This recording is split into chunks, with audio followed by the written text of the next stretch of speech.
이렇게 특정 시점에 대단한 폭등이 있을 것이다. 특정 시점부터 하락이 끝나고 상승기에 접어들 것이다. 이런 기대를 품고 투자를 하시는 분들이 있으실 텐데요. 이런 거는 사실 투자에는 전혀 도움이 되지 않는 기대입니다. 반갑습니다. 안주주입니다. 제 영상을 혹시 몇 편 보신 분들이라고 하면 아시겠지만 저는 투자에 있어서 상당히 낙관론자입니다. 근데 제가 갑자기 더 큰 폭락을 각오해야 한다 하니까 좀 의아하실 텐데요. 아시다시피 제가 시장에 대해서 예언을 할 수 있는 사람은 아닙니다. 그럴 능력이 없어요, 전. 다만 더 큰 폭락을 각오하는 편이 낫다는 생각을 가지고 있습니다. 최악을 생각하는 건 필요하죠. 장기적인 관점에서의 투자 성공을 위해서. 폭락이나 하락의 공포 때문에 패닉 상태에 빠지거나 일이 손에 안 잡히시는 분들 요즘 있으실 텐데요.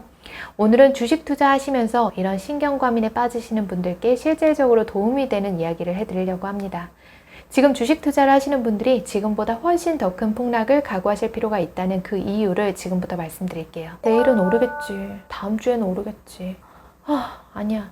다음 달에는 오르겠지. 이런 정해진 시점의 미래에 대해서 긍정적인 믿음을 갖는 것은 투자에 전혀 도움이 되지 않습니다. 미래에 대한 믿음의 상실과 위험한 자포자기는요, 밀접한 관련이 있다고 하거든요. 이것의 극단적인 사례를 하나 보여드리겠습니다. 때는 1945년 2월. 아우슈비츠에 수감된 K씨는 어느 날 밤에 미래를 예견하는 꿈을 꿨습니다. 꿈속에서 어떤 목소리가 나지막하게 이렇게 이야기하는 거예요. 얘야, 소원을 말해봐 하는 거였어요. 그래서 K씨는 이 전쟁이 언제 끝날까요? 언제 우리가 이 수용소에서 해방이 되고 고통이 끝날까요? 도대체 그게 언제쯤인가요? 이렇게 물었어요. 그랬더니 꿈속의 목소리는 다시 이렇게 대답했습니다. 1945년 3월 30일이란다. 이 꿈을 꾼 이후에 K씨는 희망에 가득 차 있었고요. 그리고 꿈속의 목소리가 맞다고 확신을 하고 있었어요. 하지만 그 약속의 날이 임박했을 때 아우슈비츠 수용소로 들어온 전쟁의 뉴스를 들어보면 그 약속의 날 3월 30일에 그가 자유의 몸이 될 가능성은 거의 없어 보였어요. 급기야 K씨는 3월 29일에 갑자기 아프기 시작했어요. 그리고 마침내 3월 30일 그의 꿈속에 예언자가 말해주었던 것처럼 K씨에게서 전쟁과 고통이 떠나갔습니다. K씨는 3월 31일에 죽었어요. 사망의 직접적인 요인은 발진티푸스라는 병이었다라고 하지만요. 실상은 갑작스러운 면역력 저하로 그 균을 이겨내지 못한 거였죠. 희망과 용기의 갑작스러운 상실 때문에 발생한 처참한 결과였습니다. 그리고 안타깝게도 우리가 모두 다 아는 것처럼요. K씨가 죽은 다음 달인 1945년 4월에 전쟁이 끝났습니다. 이건 아우슈비츠에서 살아나온 빅터 프랭클의 죽음의 수용소에서 라는 책에서 나온 이야기입니다. 투자하면서도 이런 비슷한 메커니즘의 사건이 왕왕 발생합니다. 어떤 데이터를 근거로 해서 이렇게 말씀하시는 분이 있다고 가정을 해볼게요. S상사는 올해 9월 L사와의 계약이 성사가 되면 10월 달부터 주가가 가파르게 회복이 될 겁니다.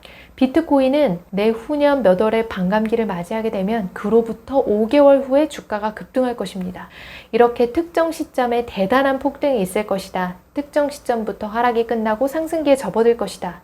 이런 기대를 품고 투자를 하시는 분들이 있으실 텐데요. 이런 거는 사실 투자에는 전혀 도움이 되지 않는 기대입니다. 어떤 시점을 딱 정해놓고 믿음과 희망을 가지고 기다리고 또 기다리는 중에 급기야는 더 큰 폭락이 연이어서 찾아올 수 있거든요. 그럼 그때는요, 정말 시장을 떠나고 싶은 마음밖에 안 들어요. 자포자기하는 마음이 들 수 있어요. 그리고 마침내 진짜 상승기에 접어들었을 때 본전이라도 찾자 하는 이런 마음이 너무 앞서가지고 정말 딱 본전만 찾고 그 이후의 상승과 폭등의 단맛은 누리지 못하게 되는 경우도 있습니다. 그러니까 어떤 폭등 시점을 콕 집어가지고 마음속에 심어놓고 그렇게 기다리시기보다는요, 오히려 이렇게 생각하시는 게 더 나을 것 같습니다. 골이 깊으면 산도 높다. 하락장이 깊으면 그 이후의 상승장은 더 가파르게 찾아온다. 깊고 긴 하락장 후에는 상승의 시기가 있다라고 하는 기대는 할 수 있잖아요. 다만 지금의 하락장이 얼마나 갈지 그리고 언제부터 상승이 시작될지 그 정확한 시점은요, 누구도 확신할 수 없어요. 모든 것은 추측이고 다 예측일 뿐입니다. 지금보다 더 큰 폭락이 연이어서 끝을 모르고 계속될 수도 있어요. 이런 시기에는 오히려 이 돈이 내 돈이 아니야 생각하는 것도 도움이 돼요. 어차피 사이버 머니이기도 하지만 이게 돈을 잃어도 상관이 없다는 말이 아니에요. 다만 집착을 좀 내려놓으시라는 이야기입니다. 다시 빅터 프랭클로 넘어와서 이야기를 해보겠습니다. 참고로 빅터 프랭클은 정신과 의사입니다. 이분은 정신과에서 유명한 로고테라피의 창시자인데요. 이 치료에서는 역설의도 기법을 사용을 합니다. 빅터 프랭클이 말하는 역설의도는 다음에 두 가지 가정을 내포하고 있어요. 첫 번째는 마음속의 두려움이 정말로 두려워하는 일을 생기게 한다는 거고요. 그리고 두 번째는 지나친 주의 집중이 오히려 원하는 일을 불가능하게 한다는 것입니다. 불안이 과도해지면 그 불안과 두려움 때문에 비합리적인 판단을 내리거나 피할 수도 있는 실수를 반복하게 될 수도 있어요. 돈을 다 잃을까봐 너무 겁나가지고 섣부른 결정을 하게 되기 쉽잖아요. 그래서 이런 마음속의 두려움은 실제로 그 두려워하는 일을 현실 속으로 가져옵니다. 그러니까 우리가 지금 해야 될 일은요, 그 두려움이 있는 그 자리에 내 집착과 반대되는 소망을 주입하는 거예요. 그래서 제가 아까 전에 이 돈이 내 돈이 아니다 하는 생각이 도움이 될 수 있다고 말씀드린 거고요. 마찬가지로 제가 꿀팁 하나 드릴게요. 밤에 혹시 불면증 있으신 분들은요, 잠을 빨리 자야 되는데 오늘 못 자면 내일 회사 가서 힘들 텐데 이렇게 생각하시면서 밤을 지새우기도 하잖아요. 근데 오히려 이거 반대로 생각하시는 게 도움이 된대요. 난 오늘 밤 절대로 잠을 자지 않을 거야 하면서 눈을 부릅뜨고 있는 거죠. 그러면 오히려 나도 모르는 새에 잠이 드는 경우가 있다고 합니다. 역설적으로 생각을 뒤집는 거죠. 투자를 하실 때도 너무 집착하고 있는 게 있다면 그 집착 때문에 종종 공포에 휩싸이신다라고 하면 제가 말씀드린 이 역설 의도를 한번 활용해 보시는 게 도움이 되실 거예요. 더 큰 폭락이 연속적으로 휩쓸고 지나갈 수도 있지. 내 돈이 반토막이 아니라 반의 반토막이 날 수도 있지. 이런 생각을 하면서 최악을 좀 염두에 두는 것이 오히려 더 좋다고 생각해요. 그리고 이렇게 최악을 생각하신다는 것은요, 비관적이 되는 것이 아니라 오히려 자기 자신을 지키는 방식이 될 수 있다고 생각해요. 왜냐하면 최악을 생각하는 투자자는요, 무리하지 않기 때문입니다. 시장의 회복의 정확한 시점은요, 누구도 알 수 없습니다. 그러나 과거의 역사를 돌이켜 봤을 때 대부분의 사람들이 절망을 논하는 시기에는요, 새로운 희망이 싹 텄습니다. 그 시기부터 상승이 시작되는 거죠. 어떠한 시련이든 끝이 있기 마련이라는 거 다들 알고 계시잖아요. 투자에 대한 마음가짐은 그 시련을 더 크게 할 수도 있고 작게 할 수도 있습니다. 투자를 하면서 특정 어떤 시점에 주가가 회복될 것이다 하는 믿음을 갖는 거는 전혀 도움되는 생각이 아니에요.